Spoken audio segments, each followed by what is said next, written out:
Yes, Yolanda, as Hurricane Irma slams into parts of Florida here in central Ohio, more than 1,000 miles away, these travelers are feeling that ripple effect. There's been a handful of cancellations. You've actually take a look at the departure board.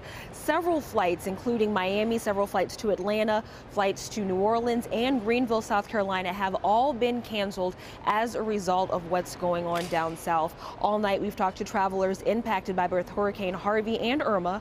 One woman we spoke with is arriving from San Diego after fleeing the Fort Myers area before the storm. Now, she tells me traveling and all the cancellations and delays have been an inconvenience, but she's focused on remaining positive. We knew the storm was coming. I watched it from TV, and then yesterday it hit, and my husband and dog and sons are safe, and I'm thankful for that. I have no electricity or telephone service at my house, but only a little bit of minor damage.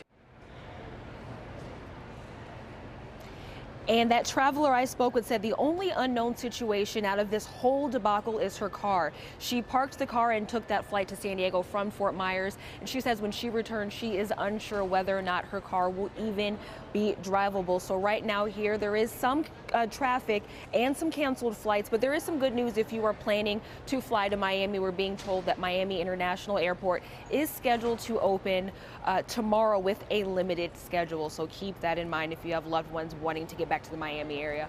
We're live here at John Glenn Columbus International Airport. Cierra Johnson, 10 TV News. Our team coverage continues tonight with the excitement on campus prior to the game mostly, and that includes a major contingent of fans out tailgating. 10 TV Cierra Johnson is on campus tonight with the latest. There's no doubt the first home game here at The Ohio State University is full of excitement, and for many that excitement begins well before kickoff, and that was obvious today by the thousands that gathered before the game to gather with their friends and family and take in everything that's scarlet and gray. It's a wonderful time of the year, and you know fall's coming, and it makes you want to dress up and wear long sleeves, and we're watching the people walk around and the big, huge gatherings around the tents, and we see barbecues going on, you know, cooking and everything. It's just wonderful to watch them. And leading up to this game, there was some concern because as many as 2,100 parking spots were removed because of construction, but fans I spoke with say that did not overshadow the excitement of the game, and they were able to find alternative parking, including the shuttle service offered by Ohio State from the West Campus to the Shoe. I'm here at the Horseshoe on the campus of The Ohio State University. Cierra Johnson, 10 TV News. TV Cierra Johnson is live at the Ohio Expo Center, where that meeting got underway just about an hour ago. Cierra?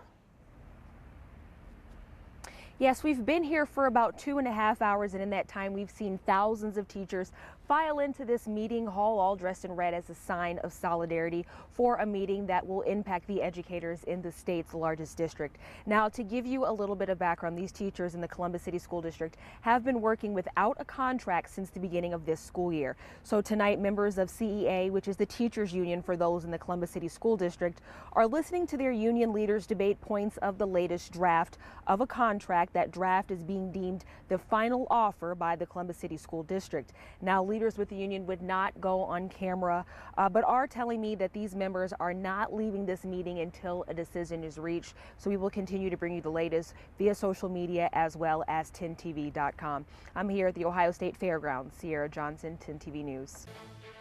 10 TV News at 11 begins with breaking news. 10 TV has confirmed that Noah Spielman, the son of former OSU football star and NFL player Chris Spielman, is facing felony charges involving hazing at his college. Spielman is one of 5 players who have warrants out for their arrest, according to the Chicago Tribune. And the Spielmans say they plan to fight these charges. 10 TV Cierra Johnson joins us live in the studio to explain when and where the alleged incident happened.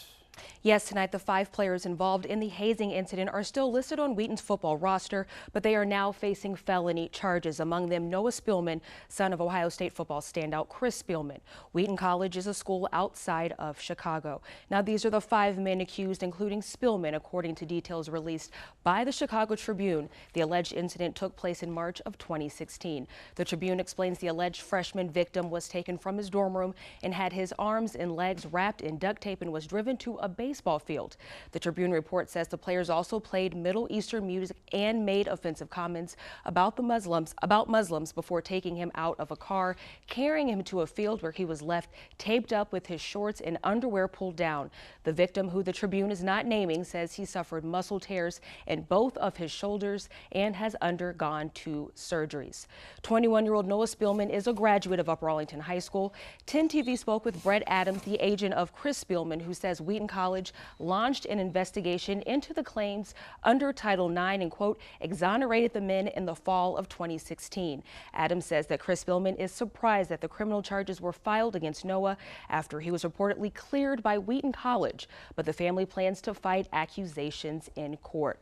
The Tribune is reporting a county judge has signed arrest warrants and set bonds at $50,000 for each of the players who are expected to turn themselves in this week. We have new details tonight on a hazing case involving Noah Spielman, son of former Ohio State standout Chris Spielman. Felony charges have been filed against Noah and also against 4 other football players at Wheaton College. That's a school outside Chicago. 10 TV reporter Cierra Johnson is here. And Cierra, Chris is in the process of getting a lawyer for his son.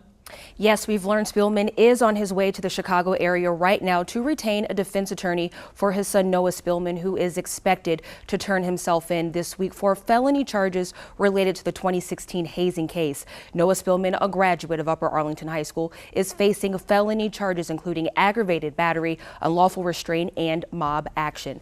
Now, according to court documents, in March of 2016, Spielman and 4 other Wheaton College football players were allegedly involved in an incident with another male. The Chicago Tribune is reporting the incident involved the players taking the other student from his dorm room, wrapping his arms and legs with duct tape, and leaving him partially dressed on a baseball diamond away from campus. That student claims he suffered muscle tears in both of his shoulders and has since undergone 2 surgeries since that incident.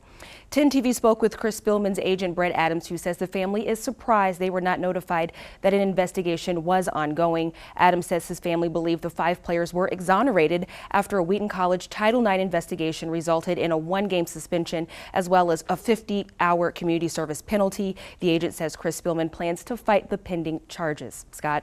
It's the first game of the season, and the excitement in the air is undeniable. But as the Olentangy Liberty community prepares for kickoff, it's hard to forget that something is missing. Our hearts just sunk. I mean, no matter who it would have just been heartbreaking. In July, a car accident on Africa Road in Delaware County turned fatal. 2 Liberty students, Gavin Schlotterbeck and Hunter McClellan, died in the crash. Several Olentangy Liberty students made the decision to ensure the impact the teens made was not forgotten. Yes, it means so much to me, and I think to their families and friends, just seeing everybody come together. It's kind of kicking off the year to a good start. Remember Gavin and Hunter, get your bubbles. So for a donation of what you could give, bottles of bubbles were sold. It's a unique way to remember the lives of 2 teens cut short. It's exciting to know that just people really do want to come out and support the community the best way that they can. So with bubbles in hand, wrapped in blue and pink ribbon for Hunter and Gavin, bubbles filled the stands. Everything we do is for them. In Powell, Cierra Johnson, 10 TV News. New at 11 tonight, police say they nabbed a vandal. At first, he was allegedly caught in the act, but got away. Then detectives say he left a key piece of evidence behind and got bold on social media. 10 TV's Cierra Johnson shows us how Westerville police eventually got the upper hand. There were broken windows. There was a dump truck that had the mirrors broken off of it. It was a crime of destruction at this new subdivision off of Bingham Road in Westerville. And damage to mailboxes, destroyed MI signs, just a lot of damage. A crime solved with, well, a glass slipper of sorts left behind by the suspect. The patrol officers that responded to the scene actually got into a foot chase with the subject that they thought was committing the crime. It was after that foot chase this lone muddy sneaker was found, and the shoe's owner. Police say he didn't have any problems bragging about his escape on social media, posting to Twitter, quote, "Ha ha, Westerville, couldn't catch me this time, even though I lost both my shoes." Little did the man behind the tweet, 21-year-old Ty Andrew-Roski, know Westerville PD received a tip about the post and was one step ahead of this Cinderella. We were able to figure out from his Twitter account who he was. track him down, and we were able to communicate with him. Police searched Roski's Westerville home where they found him and something else. So we also discovered a small indoor marijuana grow, and detectives are out there right now with another search warrant to process that scene. And Ty Ronsky, the 21-year-old suspect involved in the subdivision vandalism case, is facing several charges, including criminal damaging and criminal mischief. And Westerville police say this situation should serve as a warning for others on social media. It's kind of uncommon, but we didn't have any suspects, so basically this suspect outed himself on social media by bragging that he got away from the police. Cierra Johnson, 10 TV News. It's been 16 years. One day out of the year I just don't do well, and it's this day. 16 years of missed holidays, missed birthdays, and missed milestones. 16 years since Whitehall police officer Terry McDowell, a father and husband, was killed doing the job he loved. You don't ever take life for granted. Things change within a matter of 8 seconds that night. Just about anyone in this community can recall where they were when they received the news. The news that Officer McDowell was fatally shot through a screen door while attempting to serve a $60 traffic ticket. Every day, we never forget. Nothing gets easier after 16 years. But moments like this, a gathering of those who knew him or have heard stories about him, help to ease the pain, make a day when his widow can barely get out of bed a bit better. In addition to the ceremony that's held every year on this day, the day he lost his life in the line of duty, Whitehall police are making a more permanent memorial for Officer McDowell. They're naming their new complex in addition to the Whitehall Police Department after him. I am overjoyed with the fact that they want to do something to substantially remember him for years and years to come. In Whitehall, Cierra Johnson, 10 TV News.